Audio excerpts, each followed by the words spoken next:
炸大腸啊！靚女一個炸大腸，唔該唔該，炸大腸仲有腸味，腸味係咩啊？你自己知啊，咁樣先夠地道噶嘛！哇，見唔到佢啱啱燒完出嚟啲炸大腸啊，嗰啲油卜下卜下，呢個先過癮啊！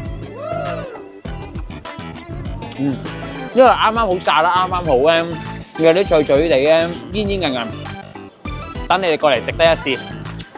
嗱，之前小根教過你哋噶嘛，望下呢度，只收現金 cash only， 咁呢啲先係包係正嘢，話你知，包夠地道啊！第三樣要食嘅咧，就一定係呢一個碗仔翅，香港地道嘅。咁但係咧，我想問下你咧，知唔知碗仔翅嘅由來係啲咩咧？係咧以前咧經濟咧香港好發達噶嘛，咁啊個個都講啊魚翅撈飯啊咁樣。咁嗰陣時揾唔到錢，但係個文化又興起魚翅撈飯喎，咁點算咧？咁咪揾啲粉絲去溝落去呢個翅度啦，咁所以就形成咗碗仔翅啦，就係咁解。